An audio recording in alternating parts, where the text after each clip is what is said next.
screen right now. So to inventory, there's basically two different things I have to do because the other things are in minus. The first thing I'll tell you to do, you have to start do this first.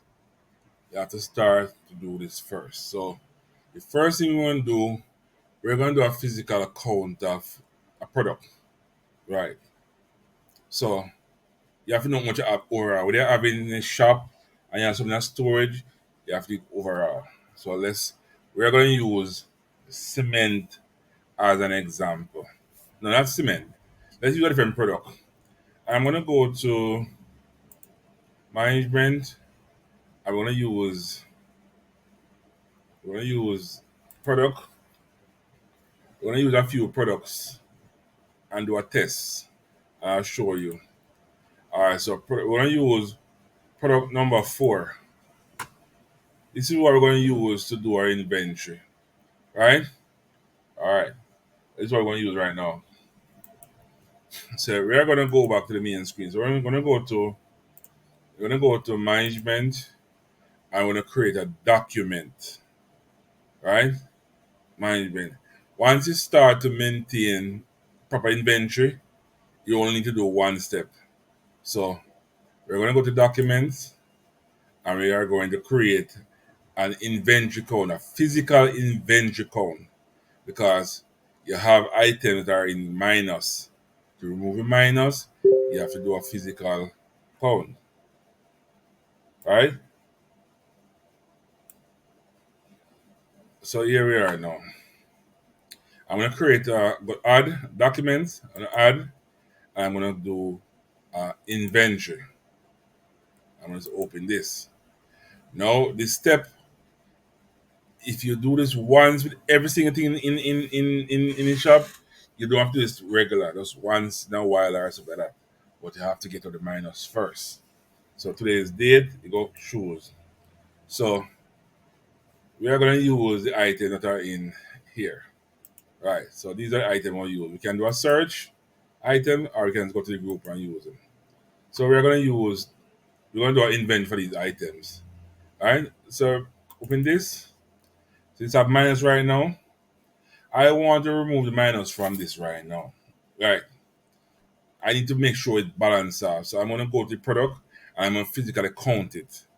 Where they have it on an invoice or you have some on a shelf or so, you count every single thing and we count it. So we count everything and we found that we have 50, right? 50. I'm gonna just save that. I'm gonna save that.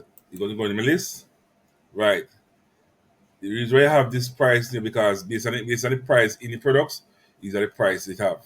Now again, find another one. Alright, so now it's a minus 25. When it's a minus, that means that it's selling without updating. So, say for example, I'm doing an inventory. I went to the station and I'm gonna count. I count 31 or 32. All right, I'm gonna add this to the list. Right, I do another one again and I count. So we have 52. Right, again we count the next one. Then we only have one. They go balance off. Right, balance off. We want to remove the minus. So you can make a note or ending at something, anything you want to make or whatever. That's fine. So with this right now, with a physical account, this is what we need. We should have done in the first place when the system was set up. You count everything, IT system. So we're gonna do a physical account. I'm gonna save this, right? I'm gonna save this. Make sure we save this. We save, and we can close this.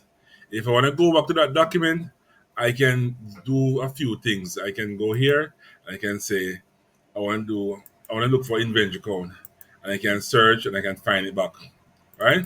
And I can even add more things. It right now. I can add more things if I want, right? That's one step. So this right now will eliminate your minus. This right now will eliminate your minus from your system, and you will get more positive once you complete everything in the system. So if I go to here right now, if I realize there's no minus, or this right now, the minus are removed. These are the quantities are available. You can just update them.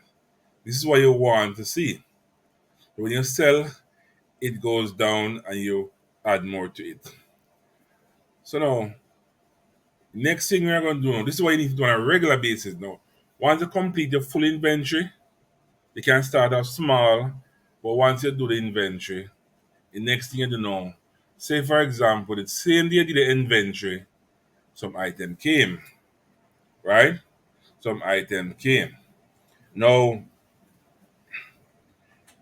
some item came. All right now. So we can receive the item now by go back to into documents. Now this time now we are going to use the purchasing option in documents. So we're going to add, and this is an expense, and an expense is purchase. Now this right here on the invoice now based on how you pay for it. So for example, they give you a consignment or something like that. You can leave this turn off. But if you want to say you paid for it, you turn on this. So you know so you pay for it. You can know so you pay for it already. Alright now. And also you can add the supply who you buy it from on the invoice. That's fine. So now we have an invoice in front of it. If the invoice have a number you want to track it, you can put it here. So the invoice comes in with some items right now. All right. So here now, say for example, some invoice come for makeup product two. Right now we go here, double click on it. You're gonna bring here. This is the price in the system for it right now. So once the price remain the same, everything is fine. You look at the invoice, you look at your invoice, and there's a in your invoice will show the price you paid before tax. It will be there. If it's this not you paid for it last time, you will basically leave it there or change it up to you. So for example, this product now I get 10. I got 10 of this product right now. You realize click and it calculate the tax and everything calculated. That is fine. You go calculate tax, you use tax. Right. So now I am going to okay. I got this product also, double click. I got 40.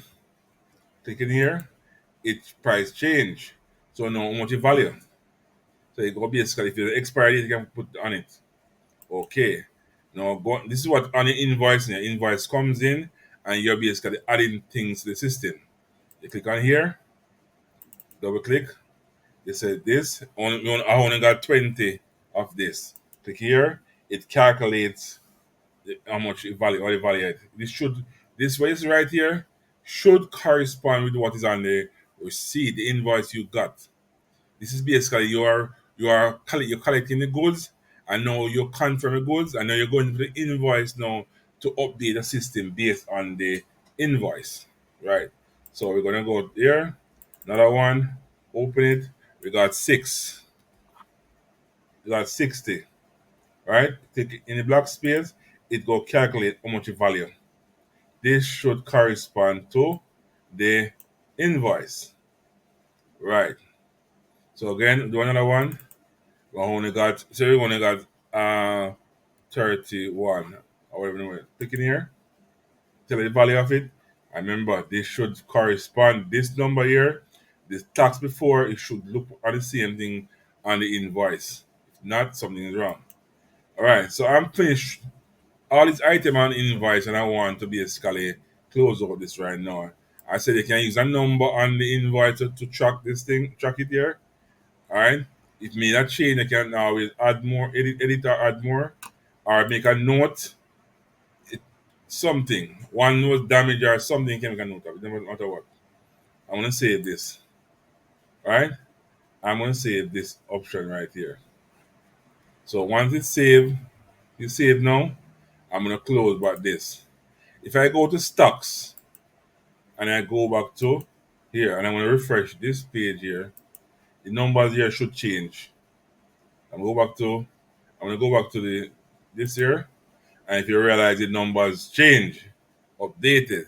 So if I sell, it's gonna go down, and it can go as you can go a step further and ensure you get a warning on the system by going into products, and you can go to products and you can turn on this right here, the stock control. You can turn it on and say reorder point, and you can turn in low stop. So when you reach 30, it can warn you. You see a big warning come up on the screen when you reach that level there. So you can use that to record the stock control.